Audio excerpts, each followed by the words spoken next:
Hello everybody, welcome to my SummerSlam predictions for this Sunday, tomorrow night, that is, in Los Angeles at the Staples Center. Now, originally we had 4 matches announced, and apparently now we're going to probably have 6 matches announced for tomorrow. Now let's start with the 2 matches that are obviously going to be announced. The first match was announced last night on SmackDown, which will be Wade Barrett and Daniel Bryan. Now I don't know why they're putting this match on there when they could easily put Riley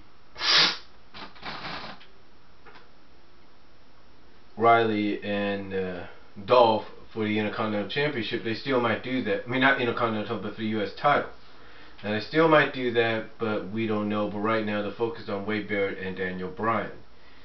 I don't know why, but apparently they want to push Wade Barrett and continue to push Daniel Bryan or something. I don't know. But if I was to predict anything, you want to keep Daniel Bryan kind of above water. You let Daniel Bryan win this match. Then the other match that a lot of people are saying will be added on as well, but has not been officially named, will be Miz and Rey Mysterio. Now apparently the reason many feel that this might happen is the fact that Miz attacked Rey Mysterio on Monday. Now it all depends if Mysterio can do it, or if the doctors say, hey, don't do SummerSlam, take the day off before your title match on Monday.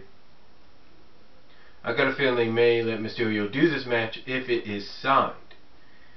So I would go with Mysterio winning this match if it happens. Now, the other 4 main matches that have been announced so far that have basically hyped this card up. Let's start with Sheamus versus Mark Henry. Now apparently Sheamus is now the babyface, or trying to become one of the top babyfaces on SmackDown. It's kind of weird though too, because it's almost like a year ago Sheamus was facing Mark Henry on Raw in a series of matches at times, or various matches on Raw, and Sheamus was the heel and Mark Henry was the babyface, and now the roles have been reversed. My thought on the reason Sheamus is the babyface, and I've said this before, and I think a lot of people would agree on it, they're lacking babyface power on SmackDown right now. I mean, Undertaker's not on SmackDown anymore on a full-time basis. Triple H doesn't perform on there, except just as his appearance as a COO.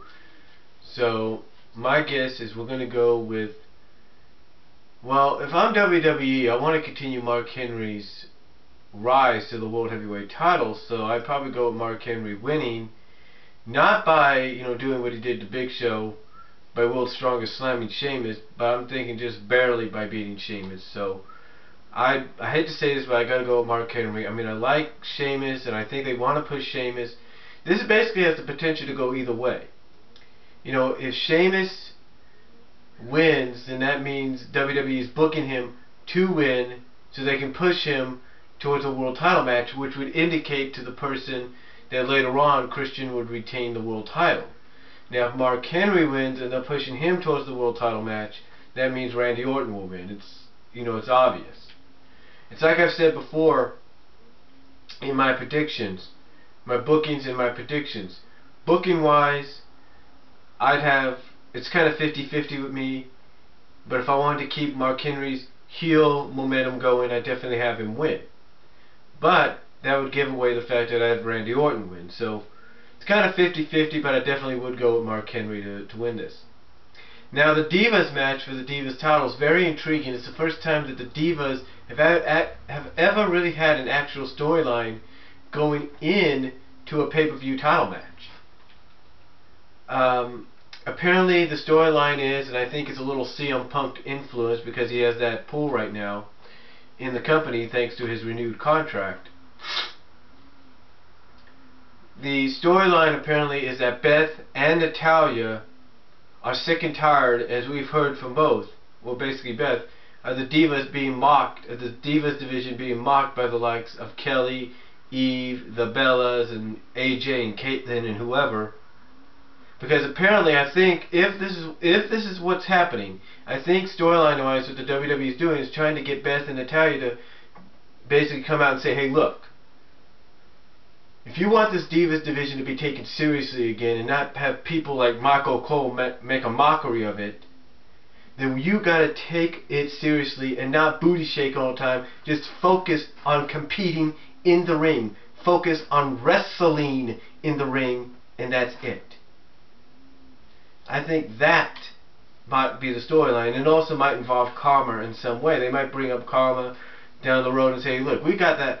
They'll probably say something like, look, whenever she comes back from her pregnancy or her sabbatical, you guys gotta be focused and ready for the likes of Karma, because she is a wrestler. She doesn't take shit from anybody.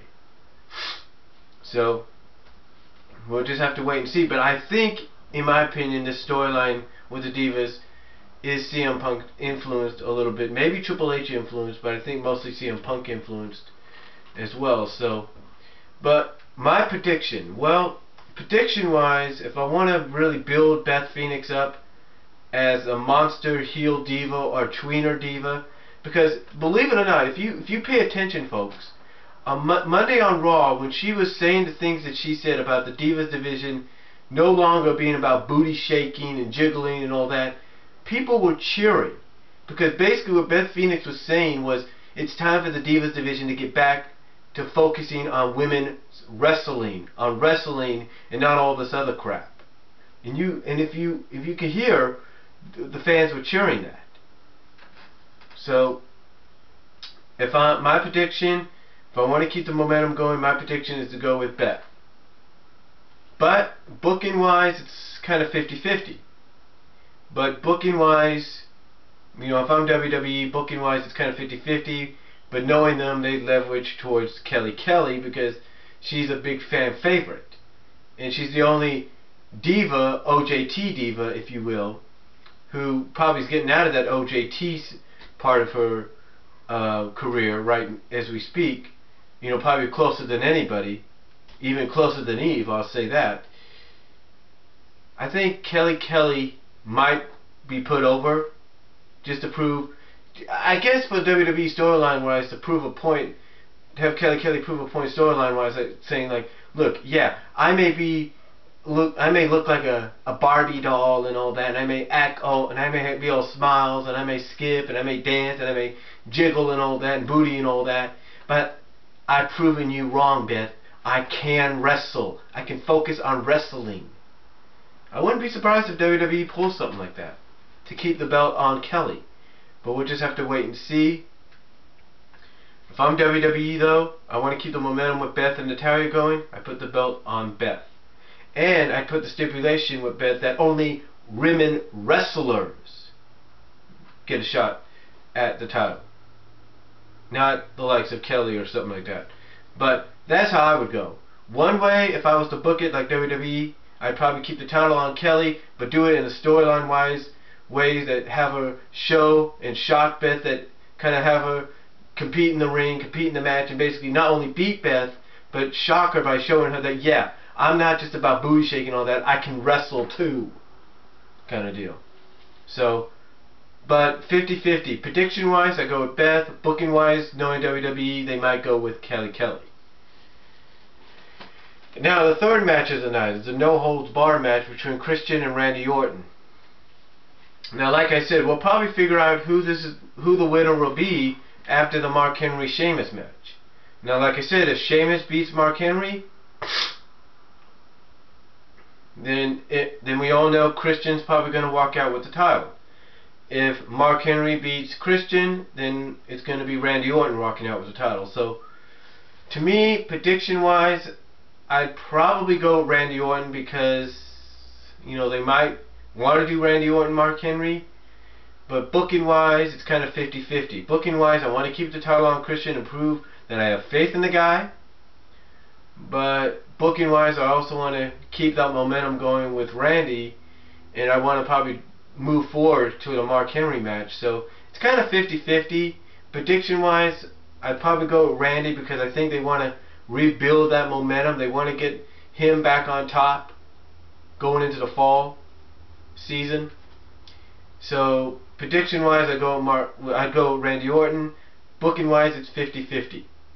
But again, we'll find out, in my opinion, who will win this world title match, this no holds bar world title match, after the Mark Henry Sheamus match, because whoever wins Sheamus and Mark Henry will know the winner of the world title match, in my opinion.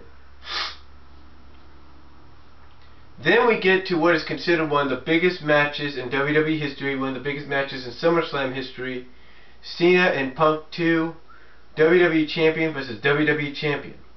Now, a lot of people feel that WWE brought CM Punk back too soon. They should have waited at least until Survivor Series, maybe the Royal Rumble, who knows. But WWE, this in my opinion is why they brought CM Punk back early. This is why they had CM Punk come back in the manner that he did. One, Undertaker's not physically able right now, physically cleared to compete at SummerSlam in a rematch against Triple H, because I think that's one of the things they wanted to do. Alberto Del Rio is going to be at SummerSlam, but I think they want him to be there to try to cash in Money in the Bank. I think they want him to leave Money in the Bank as the champion. I'm not saying that's going to happen, but that's why I think Alberto's not there right now. It's not scheduled because he might, do a cash-in against the winner of this match. Now, what do I say about this match? I say it's going to be one of the best ones. I say it could be another classic. According to the rumors, they're going to be given a longer time, maybe longer than Money in the Bank, so probably look at a 45-minute match maybe, knowing all luck. But I believe in the end that it's kind of 50-50. Both have huge momentum, both have fan bases, both guys WWE basically kind of has confidence in. But I think with CM Punk, they're going to put the strap back on John Cena. Now, prediction-wise, it's 50-50. I'd like to see CM Punk win, continue that momentum, as being a guy that's trying to bring wrestling back to WWE, make it fun again, make it real, make it shoot-wise, if you will, because I think that's what his character is. I'd like to see that happen, but on the other hand, I'd like to see John Cena win because, John Cena, to me, they need to do a best of 3 matches out of these two. They got to get 3 matches out of two of these guys. So the way I look at it, prediction-wise, it's kind of 50-50. Like I said, what I said about CM Punk winning, I'd like to see him do it for that. But on the other hand, I would like to see John Cena win, so that way they could be one in matches, and then have one final decisive match, maybe at Night of Champions. That's the way I look at it. So 50-50 on the prediction-wise, 50-50 booking as well, because booking-wise, I'd want to have John Cena, just like Randy Orton, I'd want to have John Cena as my champion going into the fall season. But also, I'd like him to be my champion so that either at SummerSlam or the following night on Raw, have Alberto Del Rio cash in and become the champion off of John Cena, thus firing us towards a John Cena-Alberto Del Rio feud, which would allow CM Punk to go off and start feuding with Triple H. So it's kind of 50-50 on both ends. So I'm kind of 50-50 again. I'd like to see CM Punk win for everything I said about CM Punk. John Cena, the same way. With John Cena, basically, because I'd like to see a third and final match between these two at Night of Champions. Maybe an Iron Man match, 60 minutes. Not like what Randy Orton and John Cena Iron Man match. I mean, straight out wrestling Iron Man match. I'd like to see that for a third and final match. And, that's about it. I mean, I don't know what role Triple H is going to play. All we know is that he said to John Cena, the way things are going to turn out are going to be the way I want them to turn out, no matter what you say. So I guess despite what John Cena may want, it's not going to happen. So we'll just have to see. But again, it's 50-50. But I think just by the tip of the scale, you have to go with John Cena. Just same way booking wise. Just by very half-inch tip of the table. So, but that's all I have to say about SummerSlam tomorrow night at the Staples Center. Those are my predictions and how I would book it. book it, or how I know WWE might book it. I know it's kind of 50-50 with me on some of those matches. I'm sure it's the same way with you guys, but I know you guys kind of understand where I'm coming from with some of those matches. So comment down below if you like. Give me your thoughts. Do a response with your predictions, if you will. And I'll talk to you all later. You all have a good day. And enjoy SummerSlam.